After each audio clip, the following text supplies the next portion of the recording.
Hello दोस्तों। तो भाई आज की क्लास में आप सभी का वेलकम है। आज हम मेंसुरेशन को आगे कंटिन्यू करेंगे। इससे पिछली क्लास में हमने ट्रायंगल के क्वेश्चन कर लिए थे। आज हम इसकी कुछ और टाइप्स को डिस्कस करेंगे। तो क्लास को शुरू करते हैं।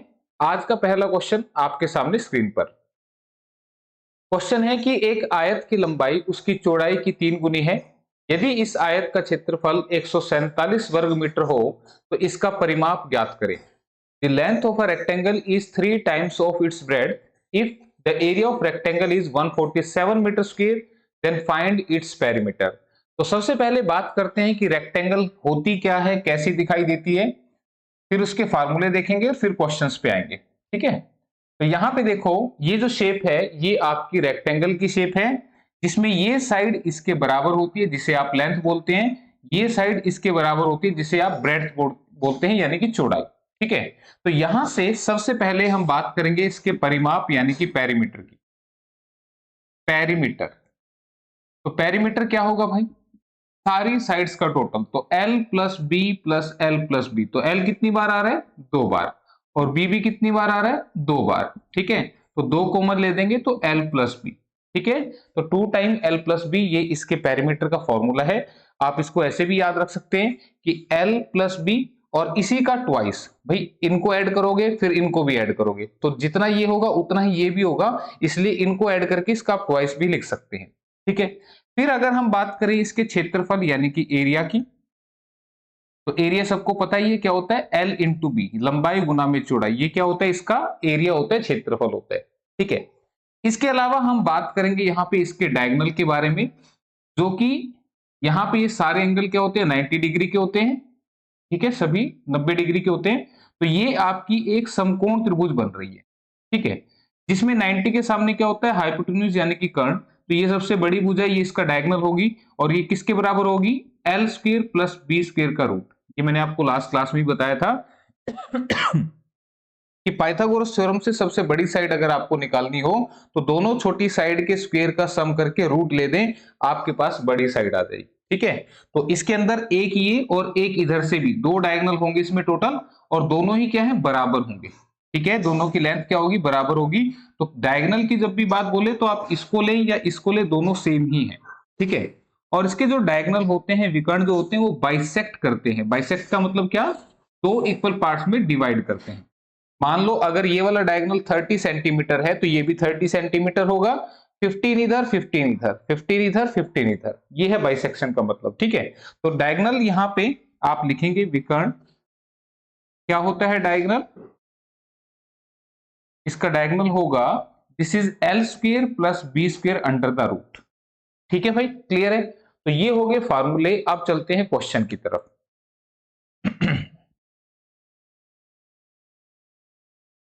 क्वेश्चन में क्या बोल रहा है? कह रहा है कि एक आयत की जो लंबाई है वो इसकी चौड़ाई की 3 गुनी है। यदि इस आयत का क्षेत्रफल 147 वर्ग मीटर है तो इसका परिमाप कितना होगा? ठीक है।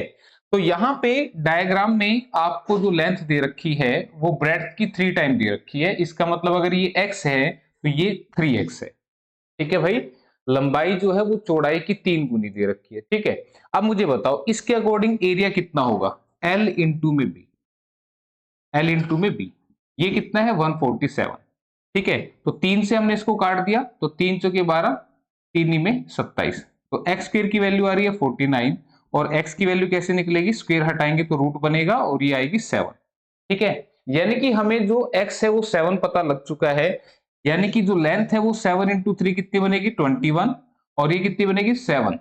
ठीक है। एक्स की वैल्यू 7 थी। तो हमसे पूछ रहा था इसका परिमाप कितना होगा, पेरीमीटर कितना होगा। तो परिमाप का फॉर्मूला मैंने आपको अभी बताया है।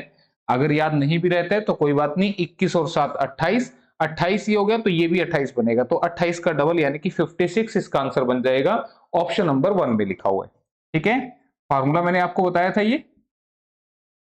तो नहीं भी याद आए तो ये नहीं कि हम क्या करेंगे, चीजों को प्रैक्टिकल समझना सीखें कि ये साइड प्लस ये साइड, ये साइड प्लस ये साइड, तो 21 21 42 और 7 और 7 14, ऐसे टोटल करके भी आप यहाँ पे 56 पे आ सकते हैं। ठीक है। तो ये आंसर आपका ऑप्शन नंबर 1 बनेगा। नेक्स्ट क्वेश्चन देखते हैं। अगला क्वेश्चन पढ़े ध्यान से।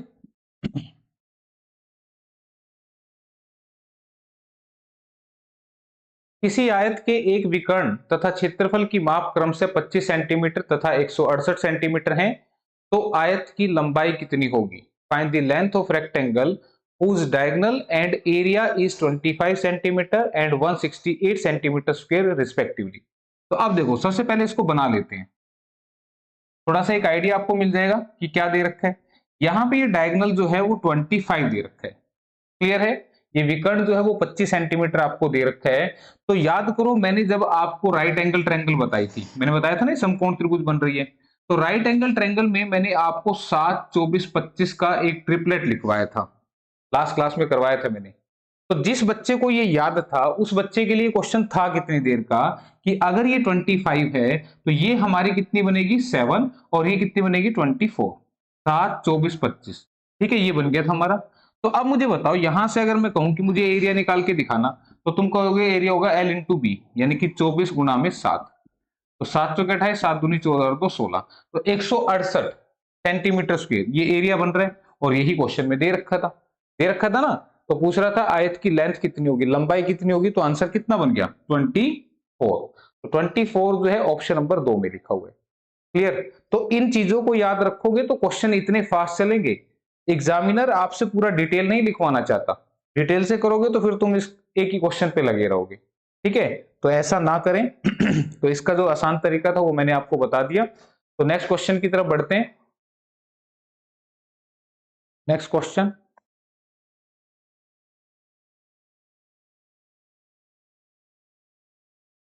हाँ जी, देखो ध्यान से क्या है। आयत का परिमाप ज्ञात कीजिए जिसकी लंबाई 40 सेंटीमीटर तथा विकर्ण 41 सेंटीमीटर हो। Find the perimeter of rectangle having length 40 centimetre and diagonal 41 centimetre. अब देखो, ये भी कितनी देर का क्वेश्चन है ये, और ये सारे प्रीवियस ईयर क्वेश्चन है, ये ध्यान रखना, ये पूछे हुए हैं एग्जाम में।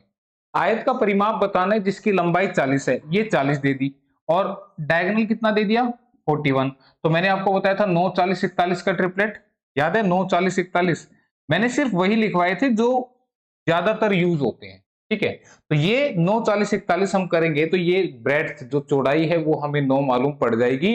और हमसे पूछ रहा था कि इसका परिमाप क्या होगा, तो 40 और 9 49, 49 का डबल कर दो तो 49 दूनी 98, इसका आंसर ऑप्शन नंबर सी में लिखा हुआ है, क्लियर है।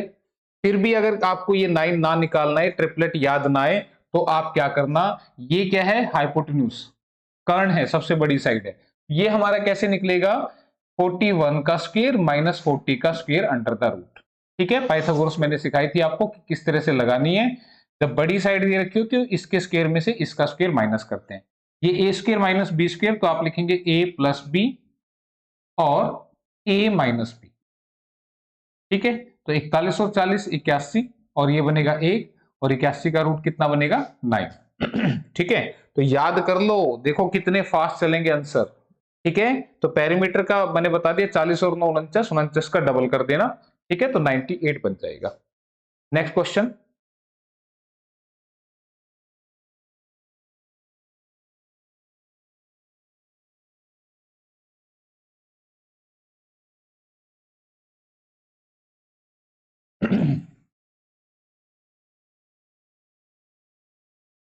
किसी आयताकार हाल की लंबाई उसकी चौड़ाई की 4/3 गुनी है।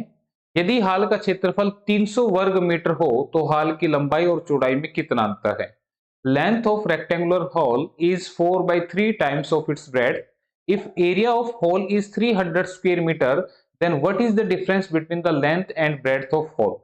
अब देखो, इस क्वेश्चन को कुछ बच्चे कैसे करते हैं, ये आपका रेक्टेंगुलर होल है, तो उसने बोला कि जो लंबाई है चौड़ाई की 4/3 है, तो इसको x ले लेते हैं, इसको 4/3 x ले लेते हैं, ये बिल्कुल ठीक है, इसमें कोई दिक्कत वाली बात नहीं है, आप ऐसे भी कर सकते हैं। ठीक है, फिर उसने बोला कि जो होल का एरिया है वो 300 स्क्वायर मीटर है। ठीक है, तो आप क्या कहेंगे, लेंथ इंटू ब्रेड्थ कितना है 300। ठीक है, कैलकुलेशन करेंगे, 4 से इधर उड़ा दो, 4 सत्ते 28, 4 पंजे 20, एक्स स्क्वायर की वैल्यू क्या आएगी 3 इंटू 75, 3 पंजे 15, 3 सत्ते 21 और 1 22, और एक्स की वैल्यू आएगी √225 विच इज 15। ठीक है, 15 आ जाएगी यहां से। तो एक्स 15 आ गया, तो आपको कह रहा था कि लंबाई और चौड़ाई का अंतर कितना होगा, तो पहले तो हम इसको निकालेंगे। तो 4/3 इंटू में x की वैल्यू रखेंगे तो ये कितनी आ गई 20, और यहां x की रखेंगे तो ये कितनी आ गई 15। तो 20 और 15 का अंतर कितना हुआ 5 का। तो आंसर कौन सा बना ऑप्शन नंबर 4, ठीक है 5 मीटर। क्लियर है। तो ये तरीका आप करते हैं, मोस्टली कर सकते हैं, इसमें कोई गलत बात नहीं है, बिल्कुल आसान था ये भी। लेकिन आप इसको एक तरह से और भी अटेम्प्ट कर सकते हैं। वो क्या है आप मुझे बताइए। यहाँ पे जो फ्रैक्शन लिखा हुआ है कौन सा 4/3 वाला, इसको अगर आप समझ जाते हैं मैथमेटिक्स के अंदर तो हो सकता है आपको क्वेश्चन लिखना भी ना पड़े। ठीक है कैसे, तो मुझे बताओ। इस लाइन में लिखा है कि किसी आयताकार होल की लंबाई उसकी चौड़ाई की, किसी आयताकार होल की लंबाई उसकी चौड़ाई की जिसके साथ का के की लगता है वो नीचे लिखा जाता है, और जो पहले नंबर पे बोला जाता है वो हमेशा ऊपर लिखा जाता है। इसका मतलब लंबाई हुई 4, चौड़ाई हुई 3। तो ये 4 और 3 जो है लंबाई चौड़ाई जो हमने मानी है ये एग्जैक्ट नहीं है, तो इसको 4x इसको 3x मान सकते हैं। अब भी वही बात आएगी। ठीक है, तो मुझे बताओ एरिया क्या बना 4x इंटू में 3x की वैल्यू 300, 3 से काटा 100 पे, 4 से काटा 25 पे, एक्स स्क्वायर की वैल्यू 25, एक्स की वैल्यू 5, एक्स की वैल्यू 5 आ गई। तो आपसे पूछ रहा था इनका अंतर क्या होगा, तो मुझे बताओ 4x और 3x का अंतर क्या होगा, एक x, और x की वैल्यू ही 5 है, तो आंसर कितना बन गया 5। तो आप ऐसे भी कर सकते हैं बशर्ते कि आपको ये चीज समझ में आए। ठीक है, तो मैंने दोनों तरीके बता दिए, आप वाला भी और थोड़ा सा जो माइंड में कैलकुलेशन होती है वो वाला तरीका भी। चलो नेक्स्ट क्वेश्चन की बात करते हैं। एक आयत का परिमाप 82 मीटर है तथा इसका क्षेत्रफल 400 मीटर स्क्वायर है, तो आयत की चौड़ाई कितनी होगी। The perimeter of a rectangle is 82 meter and its area is 400 meter square. The breadth of rectangle is। अब देखो क्वेश्चन आप कैसे करेंगे, आप जैसा उसमें लिखा है वैसा पढ़ के लिख दे।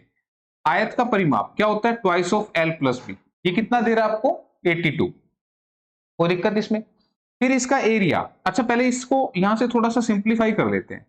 2 से इसको काटूंगा तो कितना है 41, तो एल प्लस बी आपका 41 बनना चाहिए, और इसका एरिया 400 है, यानी कि L इंटू बी कितना है 400। क्लियर है। तो अब देखो अगर मैं डिटेल से चलाऊंगा तो मुझे यहां पे L और B को सोल्व करना पड़ेगा, तभी मेरे पास आएंगी ये वैल्यू। तो इसका एक तरीका और भी हो सकता है। क्या तरीका हो सकता है, L और B का प्रोडक्ट 400 है और आपसे B ही पूछ रहा है वो, तो मुझे बताओ क्या ऑप्शन में B रखा नहीं होगा। ऑप्शन में जो रखे हैं इन्हीं में से कोई एक बी होगा ना। ठीक है, तो अगर मैं ऑप्शन 1 का इस्तेमाल कर लूं तो भाई बी इसका मतलब हो गया 4। क्यों भाई, उसने पूछा आयत की चौड़ाई, देखो दिमाग लगाना है, कैलकुलेशन नहीं करनी है, माइंड से प्रैक्टिकली थिंकिंग करनी है कि भाई ये दे रखा है अब हम क्या करें। उसने चौड़ाई पूछी है, ब्रेड्थ पूछी है, तो ब्रेड्थ अगर 4 है ऑप्शन 1 के हिसाब से, तो मुझे बताओ 4 का किस में गुना लगाऊं कि 400 बन जाए, तो 100 से गुना करोगे तभी तो ये 400 बनेगा। भाई अगर बी 4 है तभी तो एल 100 बनेगा, तभी तो मल्टीप्लाई 400 बनेगी। तो तुम मुझे बताओ क्या एल प्लस बी यानी कि 100 प्लस 4 41 बनता है, नहीं, यानी कि फर्स्ट ऑप्शन आंसर है ही नहीं। ठीक है, अच्छा अब सेकंड ऑप्शन कहती है 8, इसको 8 ले लो, तो 8 से किस में गुना लगाऊं कि 400 बन जाए, तो तुमने कहा 50 में गुना लगाओ। ये नहीं पता लगे तो 8 से इसको उठा के भाग कर देना, 8 से डिवाइड करोगे जितने पे कटेगा उससे गुना लगेगी, तो 50 गुना 8 कितना बन गया 400। तो मुझे बताओ 50 जमा 8 तो 58 बनेगा, 41 थोड़ी बनेगा, तो सेकंड ऑप्शन भी आंसर नहीं है। अब चलते हैं थर्ड ऑप्शन की तरह। ठीक है, ये क्यों नहीं लिया, देखो 12 से अगर मैं इसको काटूंगा, 12 से मैं इसको भाग लगाऊंगा, अगर b की वैल्यू 12 ले ली तो 12 की किससे गुणा करूं कि 400 बन जाए, ऐसा तो कोई नंबर है ही नहीं, 12 से 400 पूरा कटता ही नहीं है। ठीक है क्लियर, किसी को मेरी बात समझ में नहीं आ रही हो तो मैं ये बोल रहा हूं यहां पे कि L की वैल्यू बनेगी 400 बटे में 12, तो 12 तिया 36 बचा 40, 40 तो करता ही नहीं ना पूरा, तो पॉइंट्स में आएगा, तो पॉइंट्स में आएगा तो इसलिए मैंने इसको लिया ही नहीं था। तो अब ऑप्शन नंबर 4 की बात कर रहा हूं कि अगर ये 16 है तो 16 से इसमें भाग लगाओ, कितने पे कटेगा, 16 दूनी 32, 16 पंजे 80, तो 25 गुना 16 करोगे तो 400 बनेगा। ठीक है, और 25 और 16 को ऐड करोगे तो 41 बनेगा, इसका मतलब फिर यही आंसर है हमारा ऑप्शन नंबर 4। बात आई समझ में। तो थोड़ा सा दिमाग लगा लो कि भाई आंसर कहां है, आंसर तो हमारे सामने रखा हुआ है। ठीक है, फिर जरूरी यहां पे कैलकुलेशन में पंगे लेने हैं। ठीक है, तो ये आंसर ऑप्शन नंबर 4 बनेगा। चलो फिर नेक्स्ट क्वेश्चन को देख लेते हैं। अगला क्वेश्चन,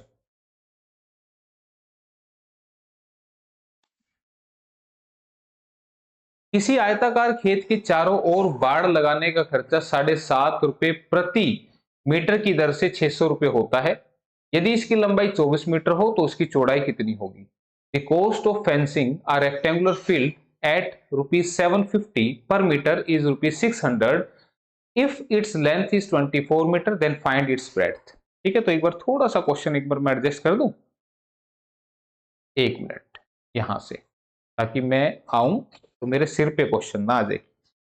अब मुझे एक बात बताओ, ध्यान से सुनना यहां पे हमने आयताकार खेत के चारों ओर बाड़ लगाई है।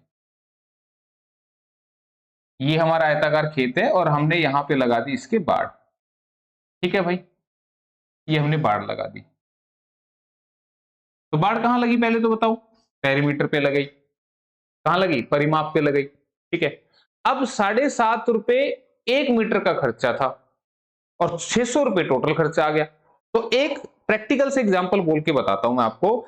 जैसे आप कपड़े की दुकान पे चले गए और आपने पूछा कपड़ा क्या रेट दे रहा है, तो उसने कहा 50 रुपए मीटर दे रहा हूं।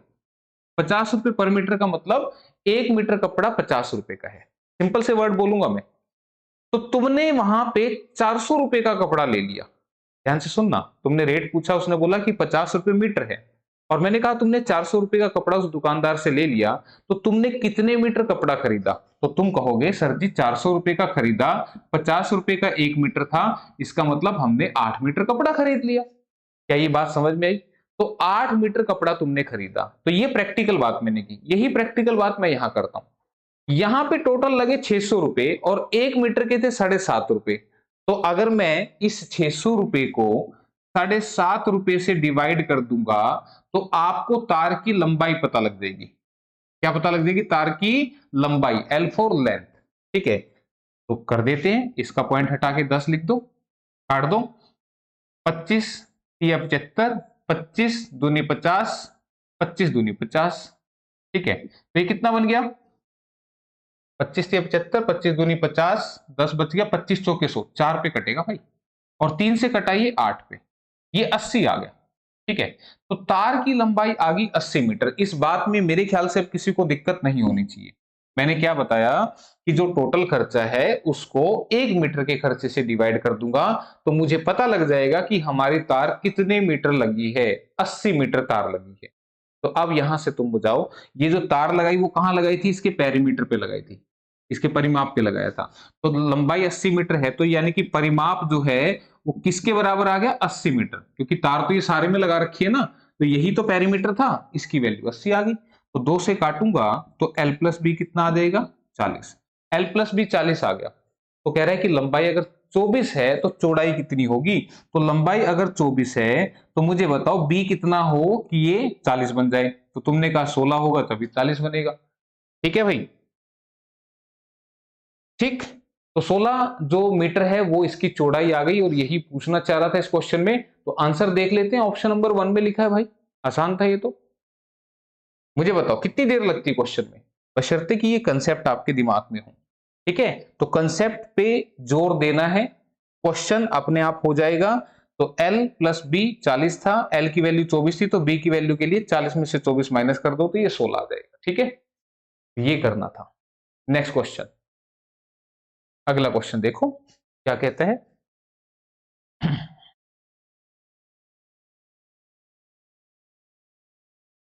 15 मीटर लंबे एक कमरे की संपूर्ण फर्श को 15 सेंटीमीटर इंटू 12 सेंटीमीटर की टाइलों से ढकने के लिए 7500 टाइलों की आवश्यकता होती है, तो कमरे की चौड़ाई कितनी होगी? A room 15 metre long require 7500 tiles each 15 centimetre by 12 centimetre to cover the entire floor, then the breadth of room is. तो आपको बता दें, यहां पे जो टाइलों की संख्या है, नंबर ऑफ टाइल्स रिक्वायर्ड, आपसे ये भी पूछ सकता था कि कितनी टाइल्स लगेंगी। ठीक है, तो नंबर ऑफ टाइल्स रिक्वायर्ड, टाइलों की संख्या, जो हिंदी में लिख रहे हैं टाइलों की संख्या, तो वो क्या होता है? एरिया ऑफ फ्लोर अपॉन में area of one tile. Area of floor upon में एरिया ऑफ वन टाइल। तो आपसे नंबर ऑफ टाइल्स भी पूछ सकता था किसी क्वेश्चन में, तो ऐसे निकाल लेना। अब यहाँ पे टाइल्स कितनी लगी 7500, ये तो हमें दे ही रखा है। एरिया फ्लोर कितना होगा, रूम की लंबाई इंटू में चौड़ाई। ठीक है, ये 15 मीटर इंटू में चौड़ाई हमें पता नहीं, उसको हमने बी लिख लिया। और जो टाइल की डायमेंशन है वो क्या है, 15 सेंटीमीटर इंटू में 12 सेंटीमीटर। ठीक है भाई, क्या ये बात समझ में? अब यहां से मैंने ये मीटर सेंटीमीटर क्यों लिखे, ताकि मैं आपको ये बता दूं कि आप सीधे सीधे मत उड़ा देना। सीधे उड़ाओगे तो फिर आंसर गलत हो जाएगा।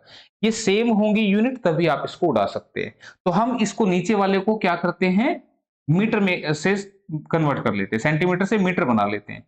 तो इसके मीटर बनाने के लिए 100 से, या तो इसको कन्वर्ट कर लो या इसको कर लो, किसी एक को कर लेना है। ठीक है, तो इसको भी हमने 100 से डिवाइड कर दिया, तो ऊपर भी मीटर मीटर बना लिया, ब्रेड्थ हमने मीटर में ले रखी है। ठीक है, और ये भी हमारे मीटर में कन्वर्ट हो गए।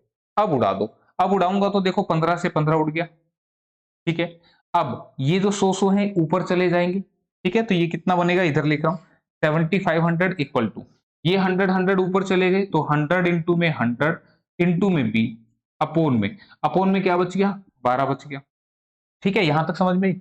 अब 2 जीरो से ये 2 जीरो उड़ गई, क्यों भाई 2 जीरो से 2 जीरो ऊपर से ऊपर भी उड़ा सकते हो। 25 तिया 75, 25 चौके 100, 4 से ये 3 पे उड़ गया। ठीक है, अब क्रॉस मल्टीप्लाई कर दो बी की वैल्यू के लिए, तो 3 तिया 9, 9 मीटर जो है वो कमरे की चौड़ाई आ जाएगी कैलकुलेशन करने के बाद। ठीक है, तो आंसर देख लें, आंसर ऑप्शन नंबर 2 में लिखा हुआ है 9 मीटर। ठीक है, तो ये तरीका याद रखना कि कैसे इसको सोल्व करते हैं। तो इसी के साथ फिर अगला क्वेश्चन।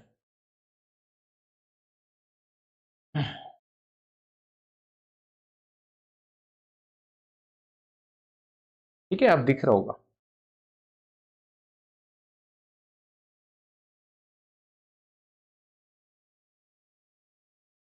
5 मीटर चौड़ी दो समकोणिक सड़कें 70 मीटर लंबे तथा 45 मीटर चौड़े आयताकार उद्यान के केंद्र से गुजरती हैं तथा उद्यान की दीवारों के समांतर हैं।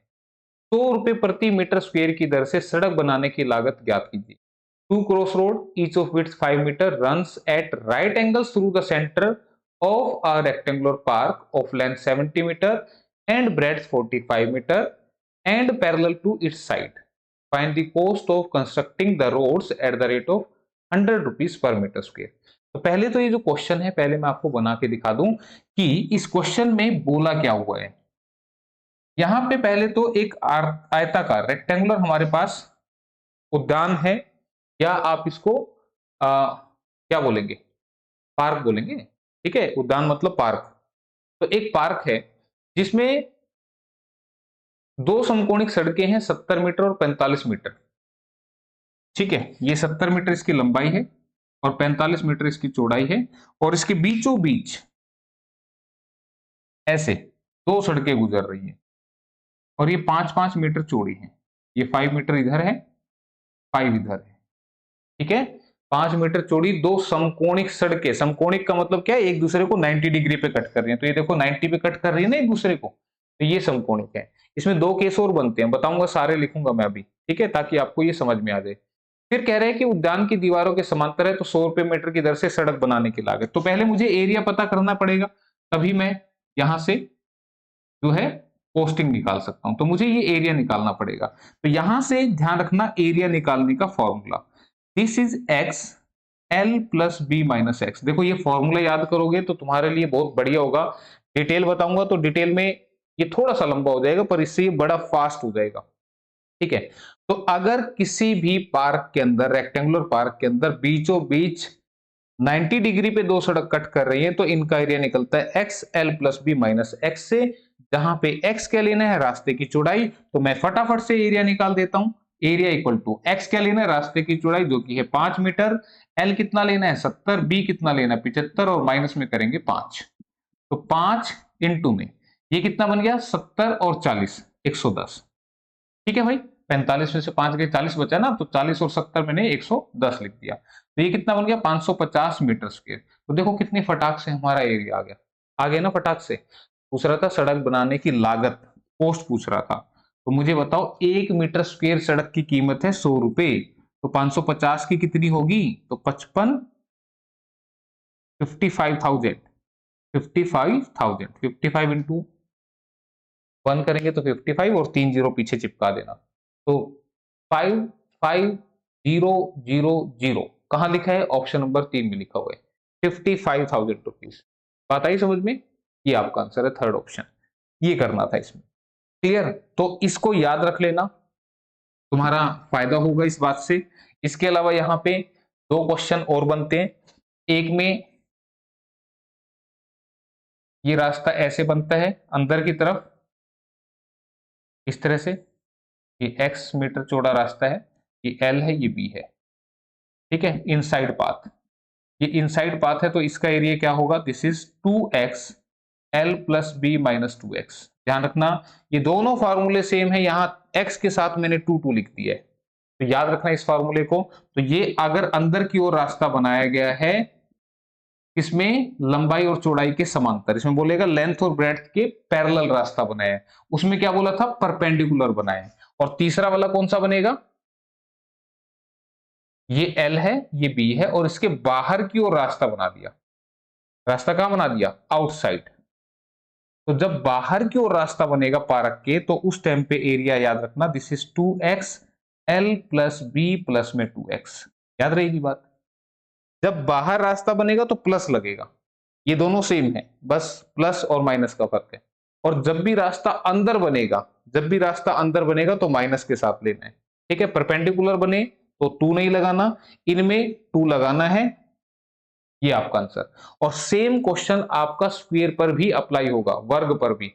वहां पे आपने लेंथ और ब्रेड्थ दोनों सेम लेने हैं, क्योंकि वर्ग स्क्वायर की सारी भुजाएं समान होती हैं। तो अगर ये स्क्वायर दे दिया, बोला ये 50 ये 50, तो L की वैल्यू भी 50, B की वैल्यू भी 50।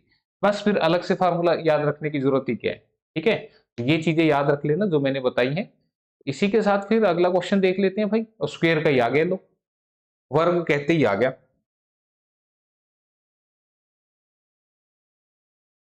तो स्क्वायर के बारे में बात करते हैं पहले थोड़ी सी, क्या होता है स्क्वायर। कह रहे एक वर्ग का परिमाप 24√2 सेंटीमीटर है, तो इसका विकर्ण कितना होगा? The perimeter of square is 24√2 centimetre, its diagonal is. पहले स्क्वायर को सुन लो, क्या होता है स्क्वायर। स्क्वायर वर्ग वो होता है जिसकी सारी भुजाएं क्या हो? आपस में बराबर हो। तो ये साइड ए है तो ये भी ए, ये भी ए, ये भी ए, ये सारे एंगल कैसे होते हैं? 90 डिग्री के, ठीक है। क्लियर? तो सबसे पहले बात करता हूं इसके परिमाप की। परिमाप विच इज पेरीमीटर कितना होगा? सारी साइड्स का टोटल ए ए ए ए कितना बनेगा? 4a। खुद भी याद कर लेना अगर कोई भूल जाओ तो, ठीक है। फिर एरिया आ गया, तो इसकी सॉरी एरिया तो हम निकाल लेंगे, पेरीमीटर आया था ना। तो एरिया क्षेत्रफल क्या होगा? लंबाई गुना चौड़ाई, तो a इंटू ए कितना बनेगा? ए स्क्वायर। लंबाई और चौड़ाई दोनों सेम है ना, तो a इंटू ए स्क्वायर। फिर बात करते हैं इसके डायगोनल की। ये है इसका डायगोनल पहला, ये है इसका डायगोनल दूसरा। याद रखना ये दोनों डायगोनल एक दूसरे को 90 पे कट करते हैं और बाइसेक्ट करते हैं, होंगे बराबर। ये 20 सेंटीमीटर तो ये भी 20 सेंटीमीटर। बाइसेक्ट का मतलब ये 10 ये 10, ये भी 10 ये भी 10, ठीक है। और 90 पे कट करते हैं, जिससे एक फॉर्मूला और निकलता है एरिया के लिए, which is half into D square. D stand for diagonal. भाई इसका नाम है D1, इसका नाम है D2, ये है डायगोनल 1, ये है डायगोनल 2, ये है विकर्ण 1, ये है विकर्ण दूसरा। और D1 और D2 तो बराबर ही है, तो दोनों बराबर हैं, तो इनको एक कॉमन नाम दे देते हैं D। D stand for diagonal, यानी कि विकर्ण। भाई जब दोनों बराबर थे तो एक नाम D दे दिया हमने, तो इसलिए इसका एरिया निकलता है हाफ इंटू डी स्क्वायर। ये भी एक फार्मूला यहाँ पर है, ठीक है। अब बात करेंगे इसके विकर्ण की, डायगोनल की। तो डायगोनल क्या बनेगा? ध्यान दो, हमने जब रेक्टेंगल का डायगोनल लिखा था आयत का, तो L square plus B square का रूट लिखा था, ये लिखा था ना। ध्यान दो, लंबाई का स्क्वायर चौड़ाई का स्क्वायर और फिर प्लस करके रूट ले दिया था। यहाँ पे लंबाई भी ए है और चौड़ाई भी ए है, दोनों ही ए है। क्यों भाई? दोनों ही ए है, तो ये कितना बन गया? ए स्क्वायर 2a स्क्वायर का रूट। अब ये रूट 2 के लिए भी है, ए स्क्वायर के लिए भी है, तो ये रूट 2a बन जाएगा। इसके साथ रूट आ जाएगा और इसके स्क्वायर से रूट कट जाएगा, तो ये रूट 2a बनेगा। तो ये इसके डायगोनल का formula which is root 2 times side, ठीक है। तो ये सारे फार्मूले मैंने इसके बता दिए आपको। अब चलते हैं क्वेश्चन की तरफ, ठीक है। अब क्वेश्चन देखना कितना आसान लगेगा। अब मैं ये जानबूझ के मिटा देता हूँ फार्मूले, कभी सोचो कि सर हमने तो लिखे ही नहीं थे। ये जानबूझ के इसलिए मिटाए ताकि आप क्वेश्चन को देखें और उसके हिसाब से खुद दिमाग से फॉर्मूला बनाएं।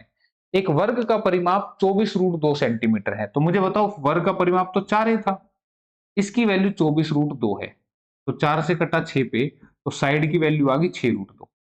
कोई दिक्कत? ये कह रहा है इसका डायगोनल कितना होगा, विकर्ण कितना होगा, इसका विकर्ण। तो क्या बताया था, √2 टाइम्स साइड, और साइड कितनी है 6√2, √2 टाइम इसकी साइड, ठीक है। तो 6 और √2 क्या बनेगा 2, तो 6 दूनी 12 सेंटीमीटर, तो 12 सेंटीमीटर इसका आंसर बनेगा। देखें कहीं ऑप्शन में दिख रहा है, आंसर ऑप्शन नंबर 4 में दिख रहा है भाई, आसान था बिल्कुल।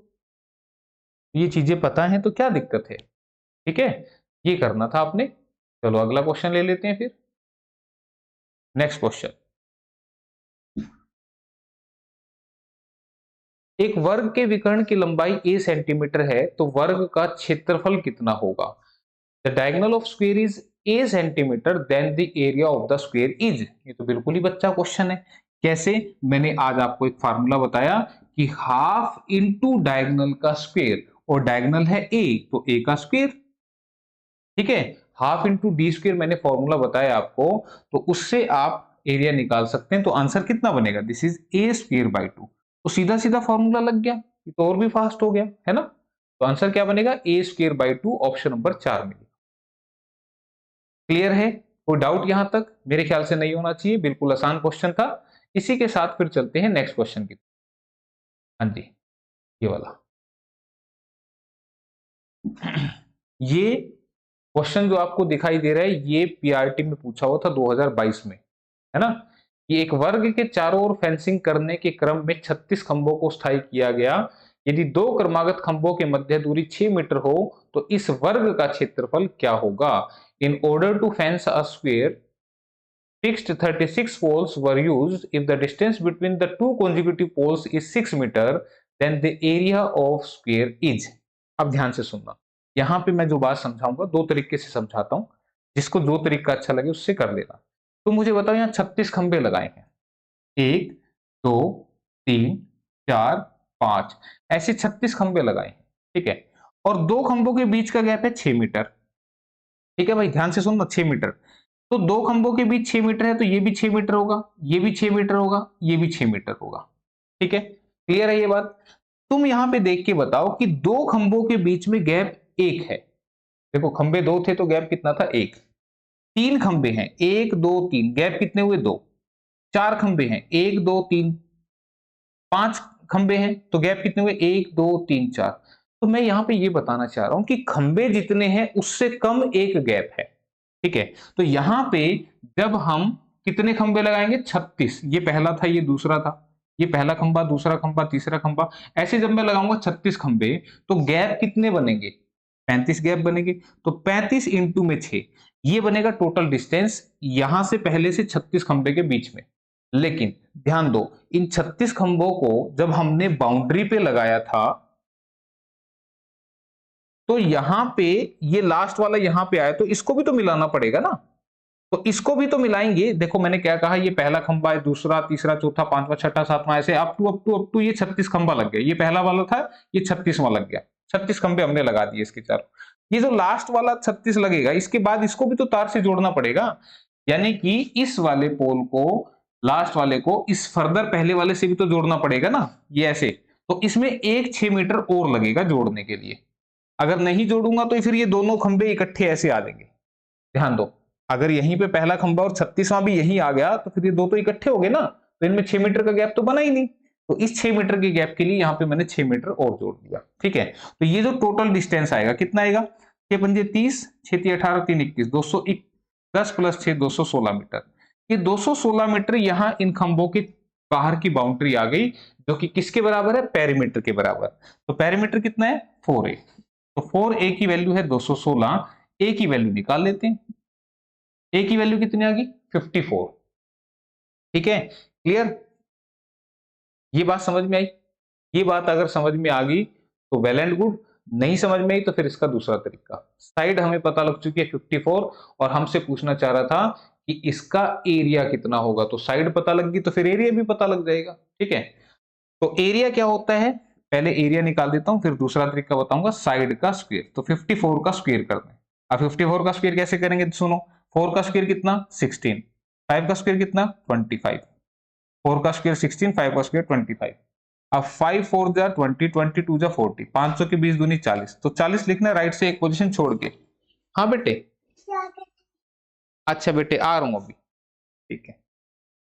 चलो राइट से एक पोजीशन छोड़ के लिखना है आपने, तो इसको जब आप करेंगे तो 2916, तो 2916 ये आपका आंसर बनेगा, 2916 मीटर स्क्वायर। ठीक है, क्लियर। तो एरिया बनेगा 2916 मीटर स्क्वायर। तो मैं एक बार दिखा देता हूं आंसर आपको, ऑप्शन नंबर 4 में लिखा हुआ है। ठीक है, तो फोर्थ ऑप्शन आंसर बन गई।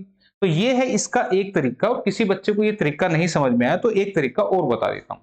यहां पे देखो, हमारा जो फील्ड है वो स्क्वायर है, वर्गाकार है, स्क्वायर फील्ड है हमारा। ठीक है, इस फील्ड के चारों ओर हमने 36 पोल्स को लगाना है। तो हम क्या करते हैं, पहले चार कॉर्नर्स पे लगा देते हैं, 1 2 3 4। हमने चार कॉर्नर पे चार पोल लगा दिए हैं। ठीक है, चार पोल हमने लगा दिए, लगाने कितने थे 36, इसमें से चार लगा दिए तो बचे कितने 32। टोटल तो 36 लगाने थे ना, तो हमने यहां पे चार लगा दिए तो 32 बच गए। ठीक है, तो 32 32 बच गए, जिसे हमें चार साइडों पे लगाने हैं। इसका मतलब 8 पोल यहां पे लगेंगे, 1 2 3 4 5 6 7 8। बात समझ में आई? 8 पोल यहां लगेंगे, 8 यहां, 8 यहां, 8 यहां, टोटल हो गए 32, और चार पहले लगा दी थी 36 हो गए। तो तुम मुझे बताओ इस एक लाइन में कितने पोल लगे। 8 तो तुमने बाद में लगाए, दो पहले थे, कितने पोल लगे टोटल 10 पोल। और मैंने आपको बताया था जितने पोल होते हैं उससे एक कम क्या होता है, गैप होता है। तो 10 में 9 का गैप होगा, और हर गैप 6-6 मीटर का है, तो 54 मीटर जो है वो यहां से आपकी साइड आ गई स्क्वायर की, 54 मीटर। ठीक है, बात समझ में ही, पता लगा मैंने क्या बताया कि 8 तो हमने बाद में लगाए, दो पहले लगा रखे थे, टोटल लगे 10 पोल। और आप देखें यहां पर ये 5 पोल लगे हैं, 1 2 3 4 5 पोल 5 है, लेकिन इनके बीच में गैप है 1 2 3 4। जितने पोल होंगे उससे एक कम जो है वो उसके बीच का गैप होगा। तो 10 पोल में 9 गैप होंगे, और हर पोल के बीच में 6-6 मीटर का गैप है, तो 9 गुना 6 54 मीटर जो है वो टोटल लेंथ बनेगी किसकी, इनके बीच की। क्लियर है यहां तक बात? तो ये आपने करना है, जिससे आपको साइड मालूम पड़ जाएगी। उसके बाद आप एरिया कैलकुलेट कर लेंगे साइड का स्क्वायर करके। ठीक है, क्लियर हो गया होगा अब तो आंसर। तो नेक्स्ट क्वेश्चन, चलो एक क्वेश्चन और करते हैं।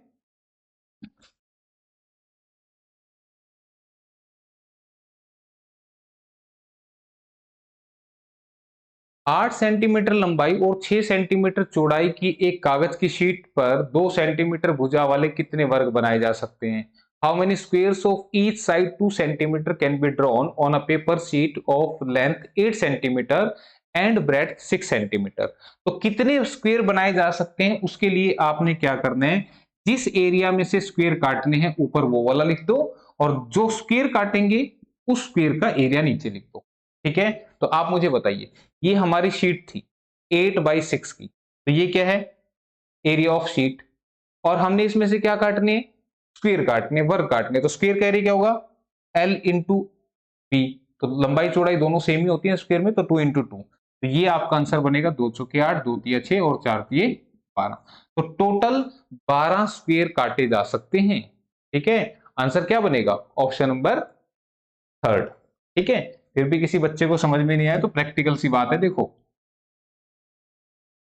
ये है 8 सेंटीमीटर, ये है 6 सेंटीमीटर, आपको काटने 2/2 के। तो तीन लाइनें तो ऐसे लगेंगी, ये देखो, दो दो दो हो गए 6 सेंटीमीटर, और यहां 8 है तो इसकी 1 2 3 4, ये यहां पे ऐसे लगेंगे। देखो, दो दो दो दो हो गया टोटल 8। तो कितने बन गए, 1 2 3 4, 4 4 8 4 3 12, 12 बन गए ना। ठीक है, तो इतने पंगे नहीं लेना, बस सीधा ये उठा के कर देना, आपको आंसर आसान दिखेगा। ठीक है, क्लियर। तो एक काम करता हूं, पेयर के क्वेश्चन और भी हैं एक दो, कितने हैं टोटल, चलो चलो नेक्स्ट क्लास में डिस्कस करते हैं। एक्चुअल में ना मेरी क्लास है, अगली क्लास में डिस्कस करवाता हूँ ये क्वेश्चंस। अभी फिलहाल मेरी क्लास है तो आगे करेंगे कंटिन्यू, ठीक है? तो फिर आज इतना ही कर लो, मिलते हैं फिर नेक्स्ट क्लास में जल्दी। Okay bye, take care.